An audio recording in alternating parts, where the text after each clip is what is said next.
आणि पर्यावरण रक्षणाशिवाय पर्याय नाही या देशाच्या मातीला, या देशाच्या मातीला. आणि म्हणूनच आम्ही तुमच्या समोर सहर्ष सादर करीत आहोत पर्यावरण काल, आज आणि उद्या. हे पर्यावरणाचे महत्त्व सांगणारे छोटेसे पथनाट्य, छोटेसे पथनाट्य. पर्यावरणाचा, पर्यावरणाचा, पर्यावरणाचे जतन, काळाची गरज, भविष्य उज्ज्वल आहे तरच, भविष्य उज्ज्वल आहे तरच.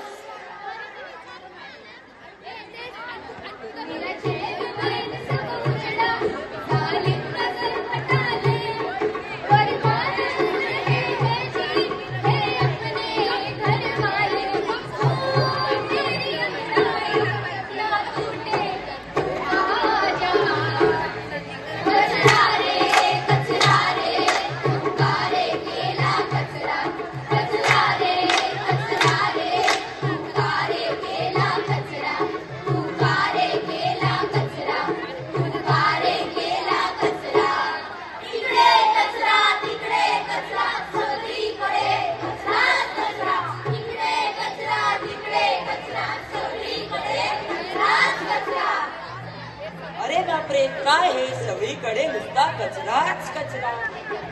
रस्त्यावर कचरा, गटारावर कचरा, दारासमोर कचरा, नदी वन कचरा, समुद्रकिनारी कचरा, सगळीकडे नुसता कचरा, कचरा, सगळीकडे नुसती दुर्गंधी, दुर्गंधी. कधी कुठला नाही याचा, कधी कुठला नाही याचा.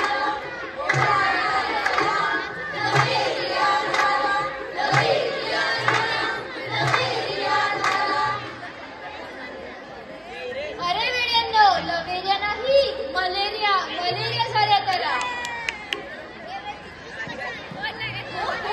या कचऱ्यामुळे नदी नाले दूषित झाले आहे, पर्यावरण प्रदूषित झाले आहे आणि याचाच परिणाम म्हणजे सगळीकडे पसरत चाललेली रोगराई.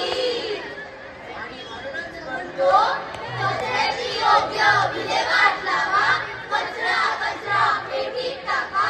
त्यामुळे आपण आपले पर्यावरण सुरक्षित ठेवू शकतो. अहो, या कचऱ्याचा माणसालाच नाही तर जनावरांना सुद्धा त्रास होतो. जनावरांना तो कसा? कसा काय? तो असा, असा आणि असा. मी आहे साधी भोळी गाय.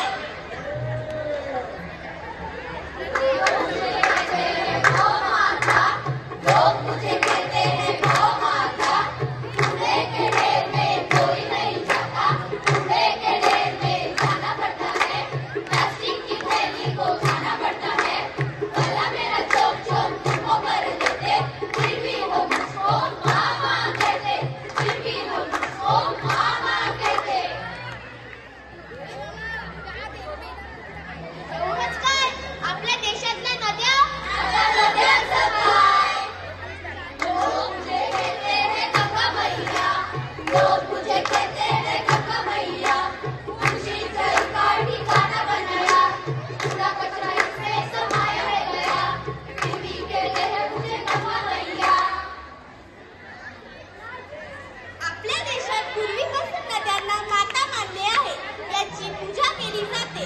पूर्वी या नद्या म्हणजे पिण्याच्या पाण्याचे मुख्य स्रोत होते, पण आता मात्र यांना कचरा वाहनाचे माध्यम केले आहे आणि आपले संपूर्ण पर्यावरण दूषित झाले आहे. म्हणून म्हणते, आपल्या पर्यावरणाच्या रक्षणासाठी कचऱ्याची योग्य विल्हेवाट लावा, कचरा कचरा पेटीत टाका. देख देख देख तू यहाँ वहाँ न देख, देख फैलेगी बीमारी, होगा सबका बुरा हाल. तो क्या करे भैया. गाड़ी वाला आया घर से कचरा निकाल, गाड़ी वाला आया घर से कचरा निकाल.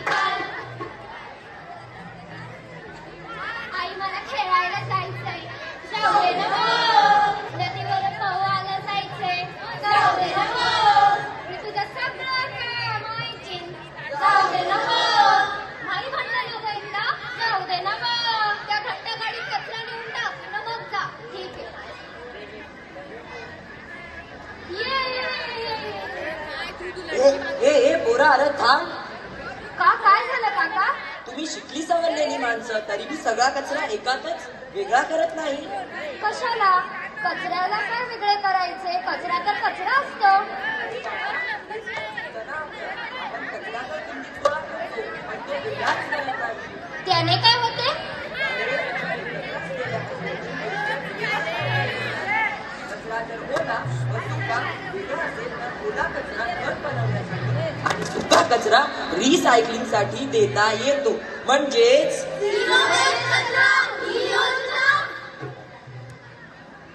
हो हो, यातूनच आपण आपला परिसर स्वच्छ ठेवू शकतो.